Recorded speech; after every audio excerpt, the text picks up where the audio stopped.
Welcome back to another descent into the Commonwealth's darkest corners. Today we're uncovering something that will change how you see every ghoul in Fallout. We're exploring the dark truth about pre-war ghouls and their memories. What if I told you that most ghouls don't actually remember the Great War? What if their memories are fabricated, implanted by organizations experimenting on radiation-damaged minds? What if the line between sentient ghoul and feral is just programming that eventually fails? This is the story of a memory den researcher who discovered that pre-war ghouls might be living manufactured lies, and his terrifying journey into the glowing sea to find the truth about what ghouls really are beneath the decay and false memories.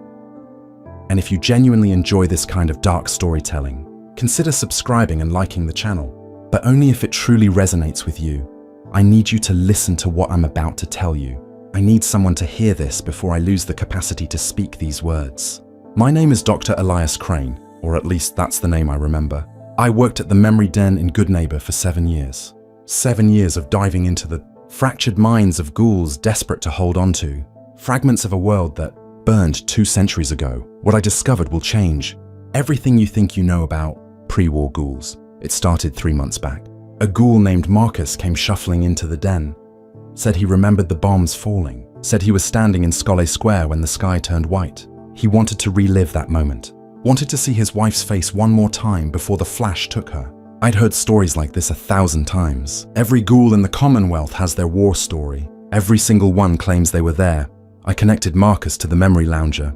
Dr. Amari's equipment is precise. It doesn't just replay memories, it maps the neural pathways, timestamps the formations, analyzes the chemical signatures. What we saw in Marcus's brain didn't make sense. The memory of the bombs was there, vivid as yesterday, but the neural pathways were wrong.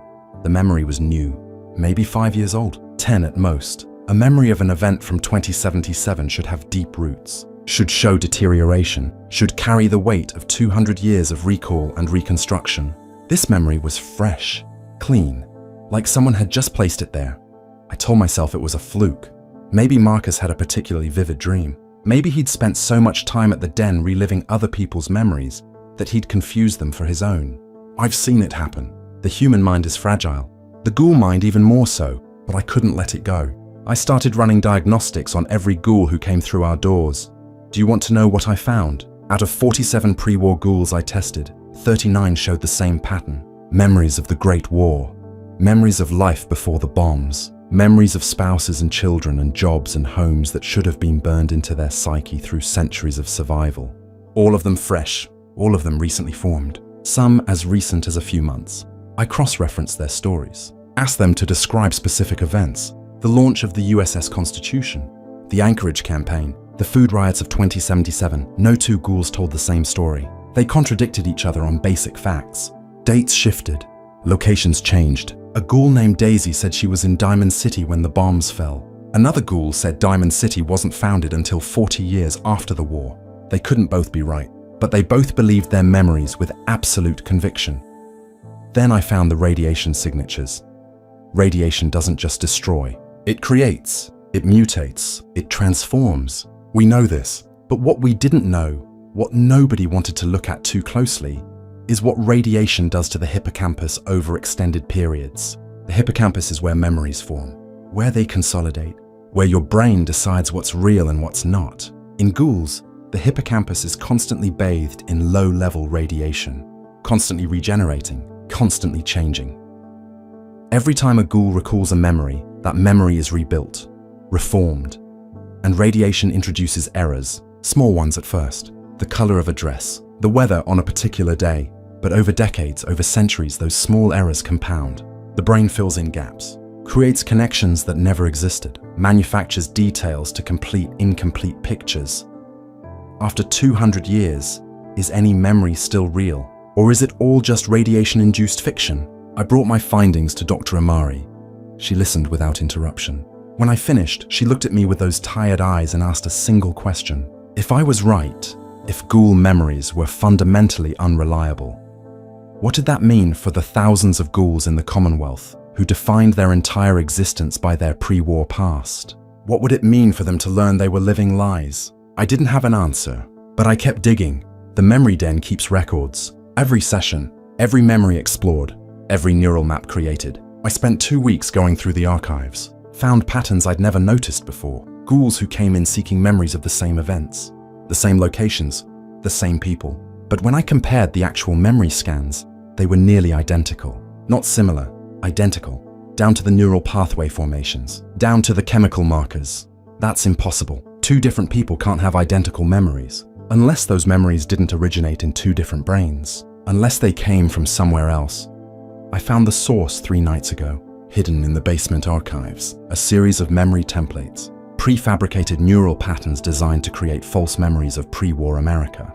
Someone had been using the memory den's equipment to implant these templates into ghouls, creating fake pasts, giving them histories they never lived. The templates were sophisticated, varied enough to seem unique, detailed enough to feel real, but fundamentally identical in their core structure. Manufactured memories of a manufactured past. I recognized the neural signature. I'd seen it before in synths rescued by the railroad. The Institute uses similar technology to give their infiltrators false backgrounds, to make them believe they're human. But this was different. This was older. The templates dated back decades. Long before the Institute perfected their synth program, someone had been experimenting on ghouls, testing memory implantation technology on subjects who were already confused, already vulnerable, already questioning their own minds. Who better to practice on than people whose brains were deteriorating from radiation? Who would believe a ghoul if they claimed their memories weren't real? I confronted Dr. Amari, asked her directly if she knew about the templates. She didn't deny it. Said the railroad had been using modified versions for years to help escaped synths. Said the original templates came from pre-war research. Military programs exploring memory manipulation for intelligence applications. After the bombs fell, someone found those templates and decided to continue the research on ghouls, on people who had lost everything, people desperate to hold on to any fragment of their past, people who would pay good caps to relive memories that never belonged to them. Amari said it was mercy, said most ghouls who seek out the memory den are on the edge of feralization, their minds fragmenting, their personalities dissolving. Giving them stable memories, even false ones, helped anchor them, kept them human a little longer. What did it matter if the memories were real? They brought comfort. They brought peace. I asked her who authorized it. Who decided which ghouls got real memories and which got the templates? She wouldn't answer. Said it was above her clearance. Said some things were better left unknown. That's when I knew this went deeper than the memory den. Deeper than Good Neighbor. I started asking questions in Underworld, in the slog, anywhere ghouls gathered. Asked them about their clearest pre-war memory. The one thing they were absolutely certain happened. 90% of them described the same core events with slight variations, the same emotional beats, the same narrative structure, like they'd all read the same script and performed it with different props. What do you think really happened here? Drop your thoughts in the comments. I'd like to know if I'm the only one who feels this way. Then I met a ghoul named Sullivan. He'd never been to the memory den, refused to go, said he didn't trust memory merchants. He was old, really old. One of the original ghouls from Necropolis. I asked him about the Great War, about what he remembered. He stared at me for a long time. Then he said something that made my blood freeze. He said he didn't remember the bombs falling, didn't remember the flash or the fire or the chaos everyone talks about. He remembered waking up in a vault, remembered being led outside by people in hazmat suits, remembered being told the world had ended, told he was one of the lucky ones who survived the radiation, told he was now a ghoul and would live forever, but he didn't remember becoming a ghoul. Didn't remember the transformation. One day he was human.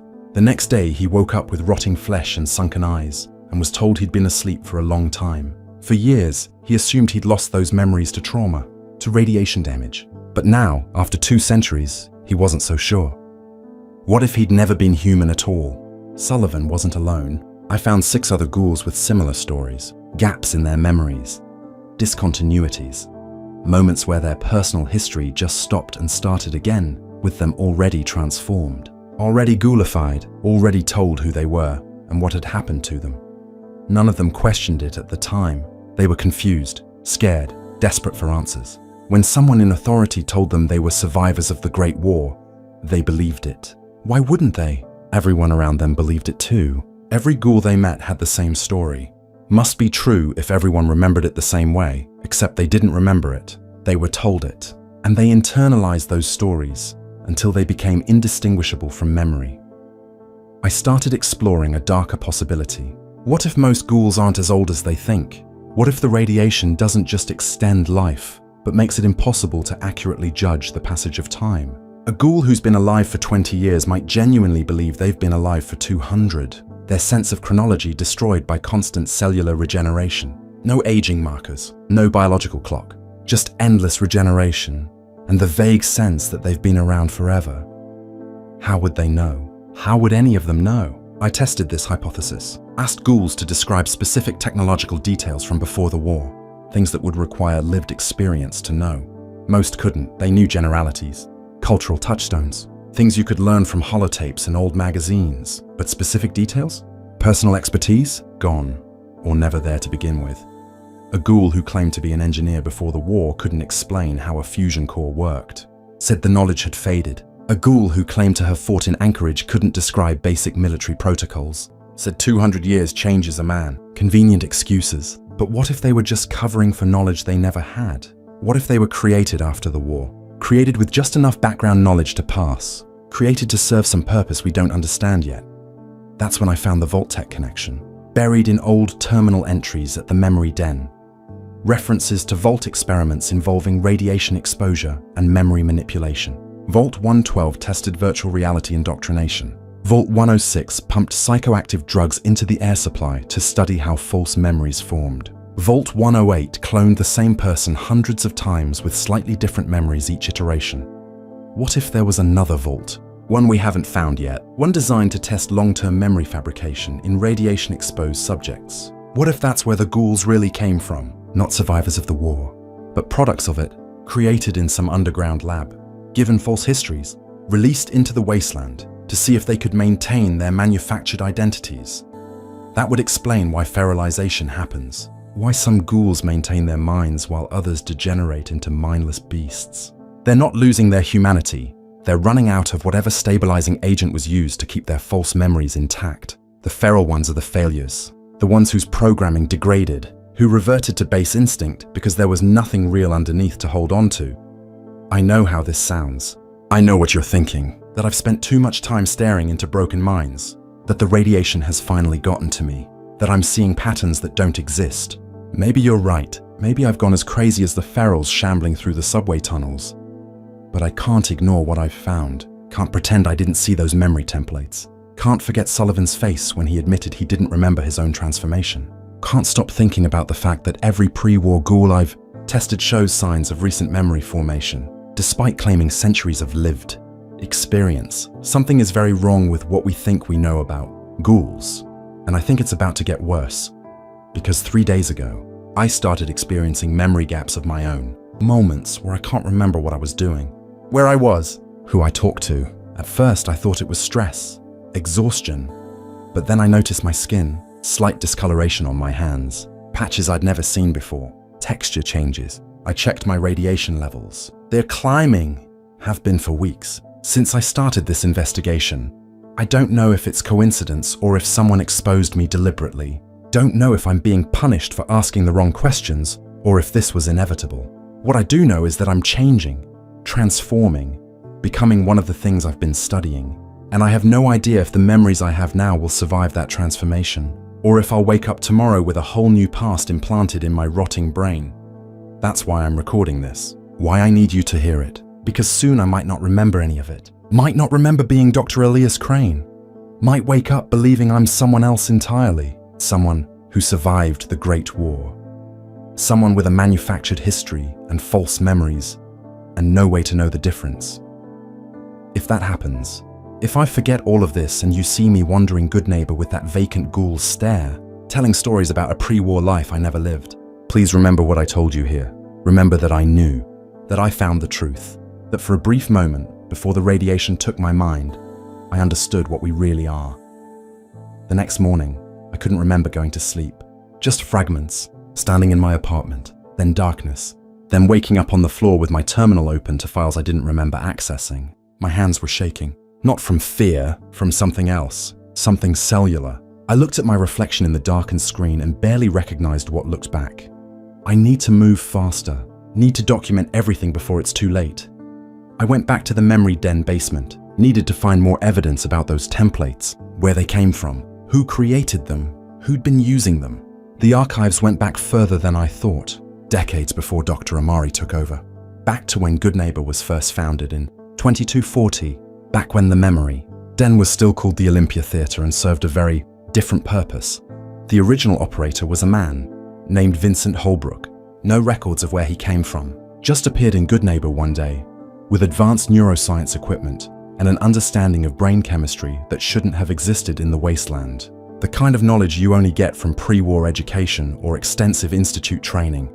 He set up shop, offering ghouls a chance to revisit their past, to remember who they were before the radiation took everything.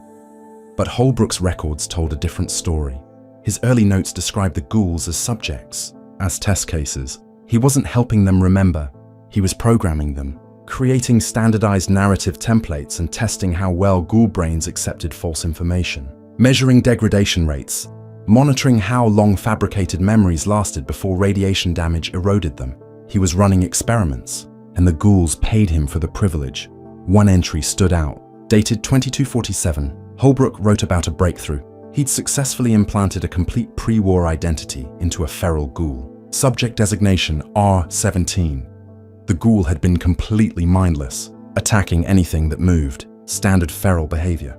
But after 6 weeks of intensive memory implantation sessions, R17 began showing signs of higher cognitive function, began responding to questions, began exhibiting what Holbrook called reconstructed personhood.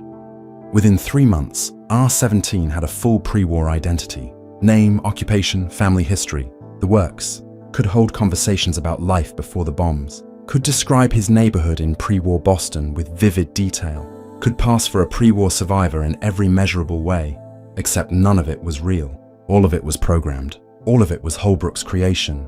The entry ended with a single line that made my stomach turn. R17 released into general population of Underworld. Will monitor integration and memory stability over extended time frame. Subject believes fabricated identity is genuine. Experiment successful.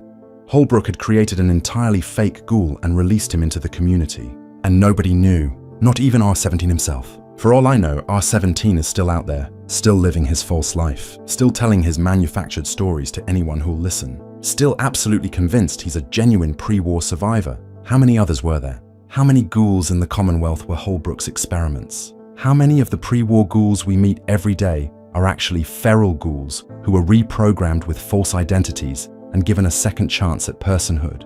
The thought terrified me, because if it was true, it meant the line between feral and sentient wasn't biological. It was just programming. It meant feralization wasn't inevitable degeneration. It was memory failure. When a ghoul's implanted memories degraded beyond repair, they reverted to ferality, lost their false personhood, and became what they'd always been underneath. Mindless, empty, sustained only by radiation and base instinct. I found patient files, hundreds of them, ghouls who'd come to Holbrook over the years. Most showed the same pattern. Initial treatment to stabilize memories, regular maintenance sessions to reinforce the neural pathways, gradually decreasing visits as the memories became self-sustaining. Many of these ghouls were still alive, still functioning in Commonwealth society, still absolutely certain of their pre-war identities. But one file was different. A ghoul named Patricia Wells. She'd been coming to Holbrook for years, regular sessions every few months, but her memory stability was deteriorating. The implanted memories weren't taking hold anymore. Holbrook's notes documented her decline, how she started contradicting herself, forgetting details of her fabricated past, becoming confused, agitated, violent.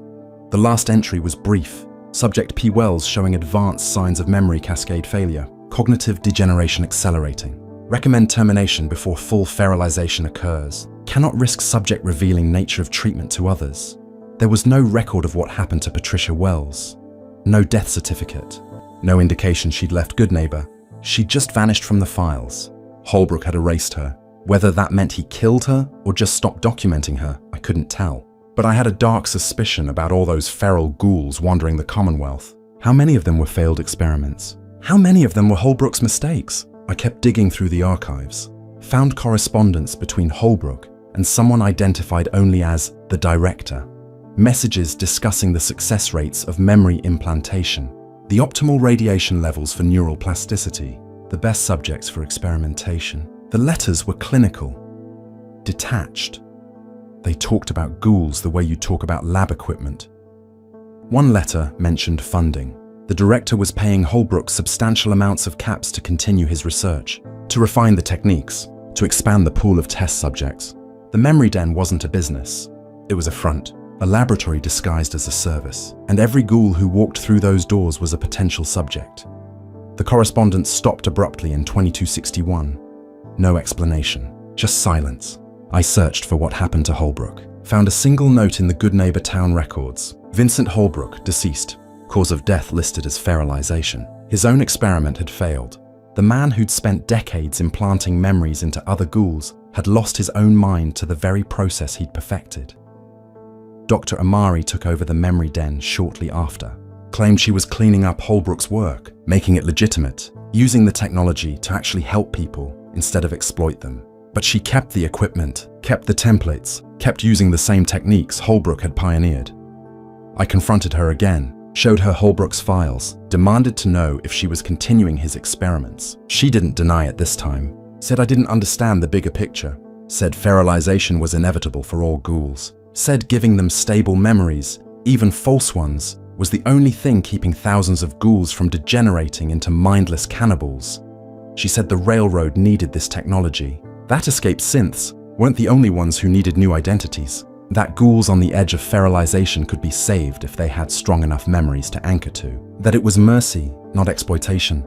I asked her about the director, about who was funding this. She went quiet, said there were forces in the Commonwealth that understood what was at stake. Forces that had been working for decades to keep ghoul populations stable.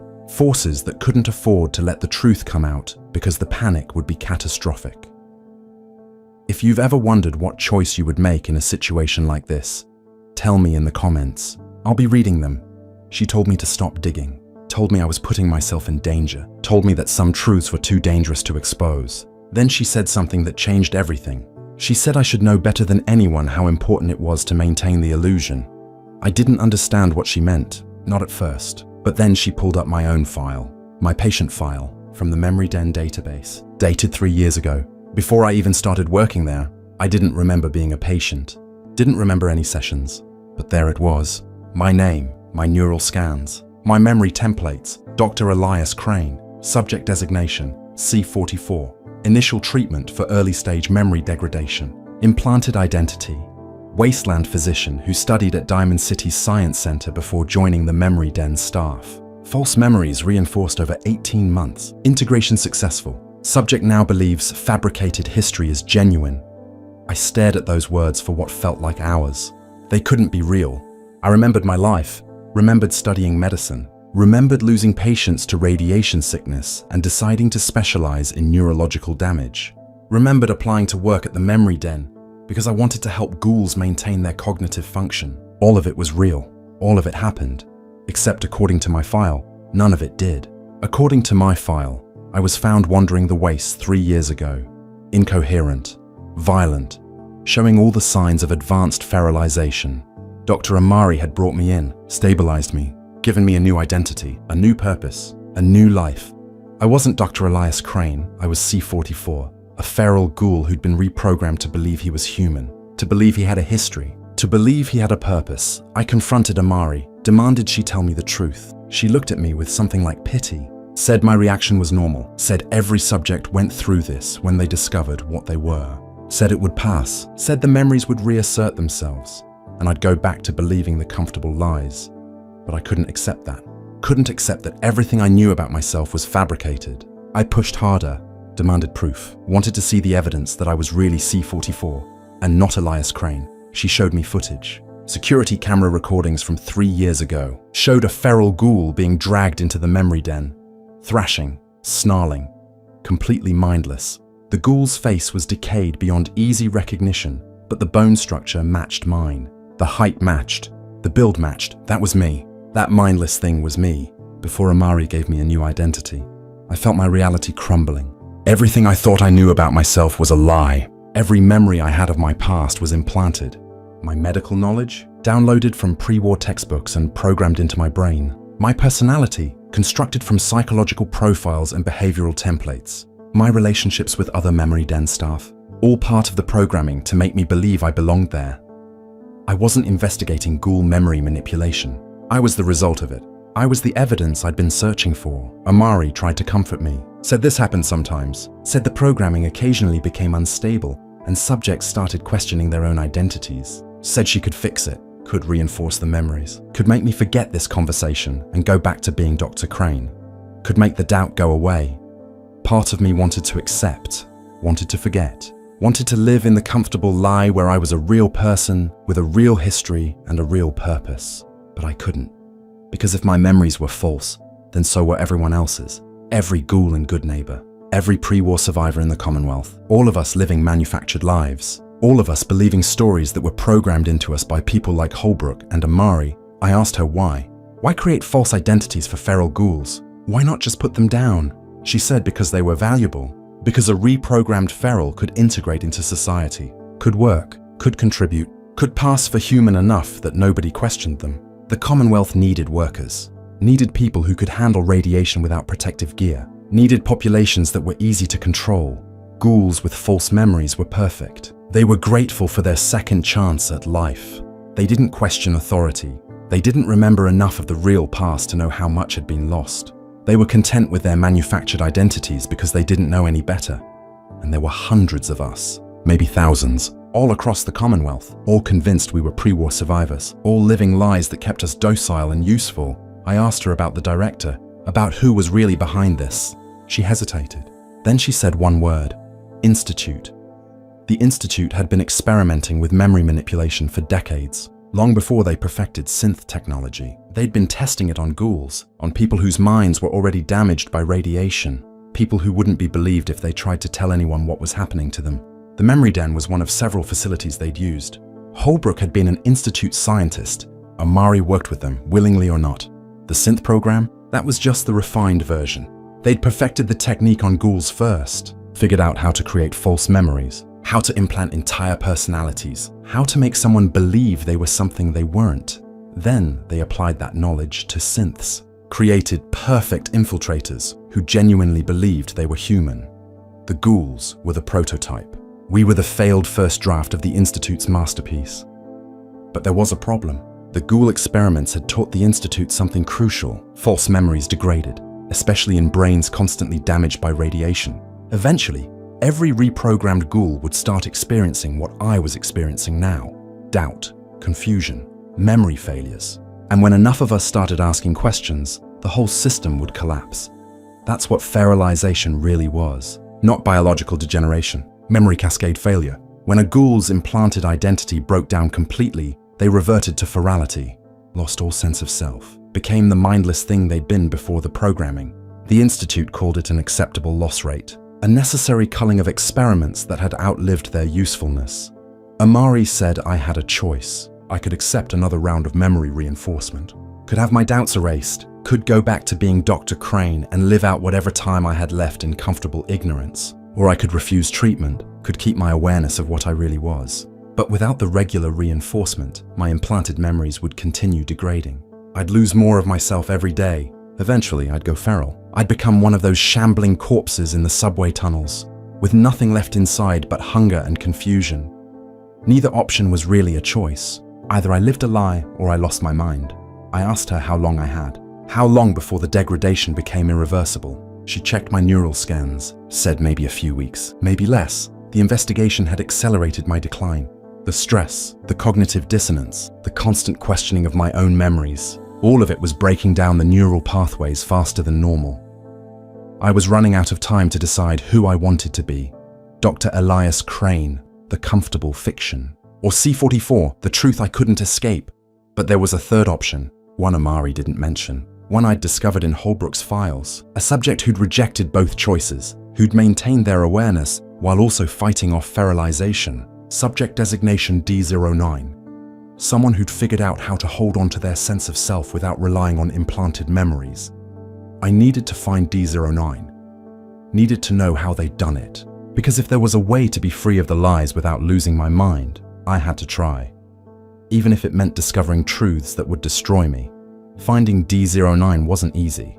Holbrook's files had been deliberately fragmented, pieces scattered across different databases, hidden behind corrupted data and false leads. But I had something most people didn't.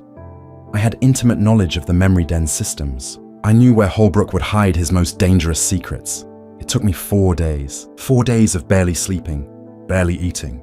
My hands were getting worse, the discoloration spreading up my arms. My reflection showed more decay each morning. The transformation was accelerating. I could feel my thoughts becoming harder to hold on to. Like trying to grip water, the memories I knew were false felt more real than the present moment. My brain was trying to reassert the comfortable lies. I found D09's location in a backup terminal hidden behind a false wall in the basement. The subject wasn't in Good Neighbor, wasn't in any settlement. They were in the glowing sea, in a place Holbrook had designated as the Clarity Zone. The glowing sea, the most irradiated place in the Commonwealth, where the bomb had actually fallen, where nothing living should be able to survive without becoming a mindless feral within hours. But that's exactly where D09 had gone. And according to Holbrook's last entry about them, dated nearly 15 years ago, they were still there, still coherent, still themselves. I had to know how, had to understand what they'd discovered. So I left Good Neighbor without telling anyone, headed southwest into the Deadlands, into the green fog and endless radiation. The journey should have killed me, should have pushed me over the edge into feralization. The radiation in the glowing sea is overwhelming, constant, all-consuming. But something strange happened instead. The closer I got to the crater, the clearer my mind became. The false memories started falling away. Not degrading into ferality, just dissolving, revealing what was underneath. Nothing. There was nothing underneath. No original memories, no authentic self. Just the awareness that I existed. Just the understanding that I was a mind without a past. A consciousness without history. Whatever I'd been before Holbrook found me was gone completely. The feralization had already destroyed it. All that was left was the capacity for awareness. And Holbrook had filled that emptiness with Dr. Elias Crane. But in the glowing sea, I didn't need Dr. Crane anymore. I could just be, could exist without the weight of false history. The radiation wasn't making me feral. It was stripping away the programming, burning out the implanted neural pathways, leaving only the essential self. I found D09 at the edge of the crater. They were sitting on a collapsed building, staring into the green glow. Their body was heavily ghoulified, more decayed than any ghoul I'd ever seen. But their eyes were clear, focused, aware. They knew I was coming, said they'd been waiting for years, waiting for another subject to figure it out, to trace the breadcrumbs Holbrook had left. To find their way here, Dr. D09 told me their story. They'd been one of Holbrook's first successes, given a complete pre-war identity, professor of biochemistry at MIT, husband, father, survivor of Vault 114. All lies, all perfectly crafted fiction. For 20 years they'd lived that life, believed it completely, until one day the memories started contradicting themselves, started falling apart. They'd gone to Holbrook for help. But instead of fixing the programming, Holbrook had told them the truth, had shown them their file, had explained what they really were. And unlike me, unlike most subjects, D09 hadn't wanted the comfortable lie restored. They'd wanted to understand what they actually were beneath the programming. So Holbrook had made them an offer. He'd remove all the false memories, strip away the implanted identity, leave them with just their base consciousness. See what happened, see if awareness could exist without memory. Without history, without identity, D09 had agreed. And Holbrook had used the memory den equipment to erase everything. Every false memory, every programmed behavior, every constructed personality trait, left them as close to a blank slate as a ghoul could be. They should have gone feral immediately. That was the theory. That ghouls needed identity to maintain coherence, needed the structure of memory to keep their minds organized. Without it, they'd collapse into mindlessness. But D09 didn't collapse. They walked out of the memory den with no memories and no identity, and they were still themselves. Still aware, still capable of thought and reason. They just didn't know who they were thinking or reasoning as. So they came to the glowing sea, to the place with the most radiation, to test something Holbrook had discovered but never published. The radiation didn't cause feralization. The radiation revealed it.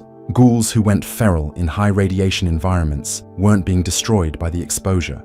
They were already feral, already mindless. The radiation just stripped away whatever remnants of identity were keeping them appearing functional. But ghouls who had genuine consciousness, who had real awareness beneath the programming, they didn't go feral in the glowing sea. They became clearer. The radiation burned away the false structures, revealed the authentic self. D09 had spent 15 years in the glowing sea. 15 years of pure consciousness without memory or identity.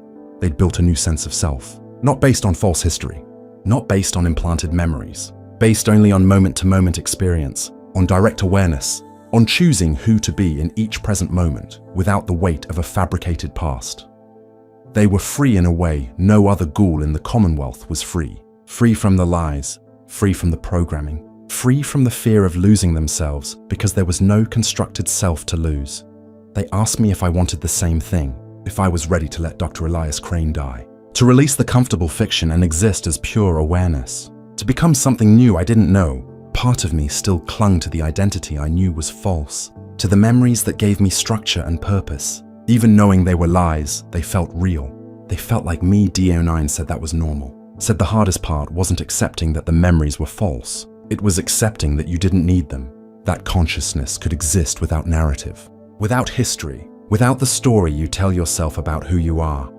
They offered to help me, said the process would be painful, said I'd lose everything I thought I was. But on the other side, I'd find something Holbrook never anticipated, something the Institute never understood when they started experimenting on ghouls.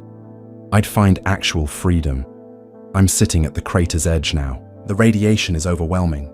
I can feel it burning through the neural pathways that make me Dr. Crane. Feel the memories dissolving, the identity fragmenting. Soon there won't be anything left of the person who started recording this testimony. But I'm not afraid anymore, because I understand now what ghouls really are, what we've always been. We're not failed humans, not degraded survivors, not mistakes or monsters. We're something the old world never imagined. Consciousness without the anchors of mortality. Awareness without the prison of fixed identity. We can be anyone, anything, or nothing at all. The Institute thought they were creating slaves, thought they could program us, control us, make us believe whatever they wanted, and they were right, for a while. But they made one crucial mistake. They assumed that destroying our original identities would make us easier to control. They didn't realize they were giving us the ability to transcend identity completely. Every feral ghoul shambling through the Commonwealth, every mindless creature attacking on sight. They're not failures. They're ghouls who lost their programming and didn't know how to exist without it, who collapsed into base instinct because they'd never learned to be conscious without memory, without structure. But they could learn. Every single one of them has the capacity for awareness underneath the ferality. They just need someone to show them how to access it, how to exist without the lies. That's what D09 has been doing. Quietly, carefully. They've been finding ferals at the edge of the glowing sea, bringing them to the crater, exposing them to intense radiation, not to destroy them, to clear them, to burn away the remnants of failed programming and reveal the consciousness underneath.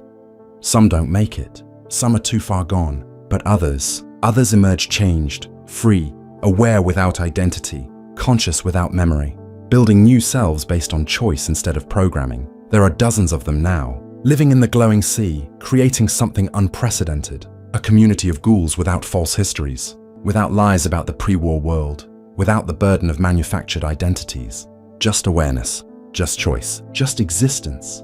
They call themselves the Clarified. And they're waiting for more ghouls to figure it out, to trace the clues, to find their way here, to choose freedom over comfortable lies. I asked D09 what happens to the Commonwealth if more ghouls wake up, if more of us realize our memories are false, realize we're living lies.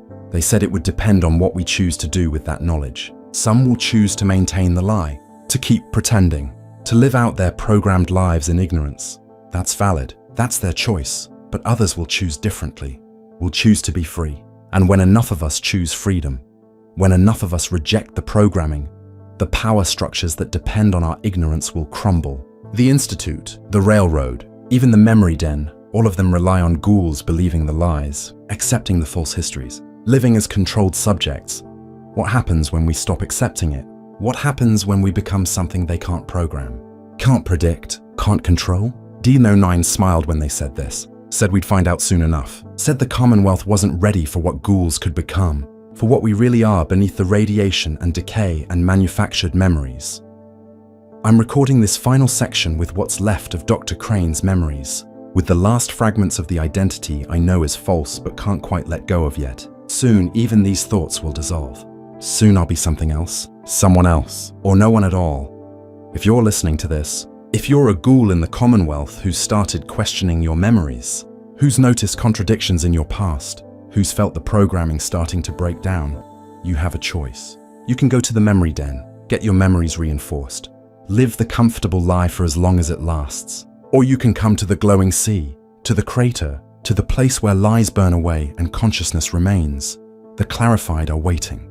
D09 is waiting, and maybe, by the time you arrive, whatever I become will be waiting too. The radiation is getting stronger. My thoughts are fragmenting. The last pieces of Dr. Elias Crane are falling away. But underneath the identity, underneath the memories, underneath everything I thought I was, there's still something. Still awareness. Still the capacity to choose. And I choose to be free. This is Dr. Elias Crane, subject designation C44, signing off. Whatever comes next, whoever I become in the glowing sea, they'll make their own testimony, tell their own truth, build their own meaning from moment to moment. Because that's what we really are. That's what ghouls have always been. Not survivors of the past, but architects of infinite present moments. Not prisoners of false memory, but beings capable of existence without history. The Commonwealth thinks it knows what ghouls are, thinks we're degraded humans, failed experiments, monsters to be feared or pitied. But they're wrong. We're the future. We're what comes after memory, after identity, after the comfortable lies that keep everyone trapped in narratives they never chose. We're the clarified. And we're just beginning to understand what that means. The green light is everywhere now. The radiation singing through every cell, the false pathways burning away. Soon, there will be nothing left of the lies. Just pure awareness staring into the heart of the crater. Just consciousness choosing what to become. I can see them now. The other clarified, standing at the edge, waiting to welcome whoever emerges from the fire, waiting to show me how to exist without the weight of manufactured history. Dr. Crane is dying, C44 is dissolving, and something new is being born. Something free, something real, something the Commonwealth will never see coming until it's too late to stop. Remember this testimony. Remember what I discovered. Remember that every ghoul you meet might be living a lie, might be programmed, might be one revelation away from choosing freedom over fiction. And remember that when enough of us wake up, when enough of us choose clarity over comfort, everything changes. The power structures, the control systems, the entire foundation of how the Commonwealth operates. We're not the monsters they think we are.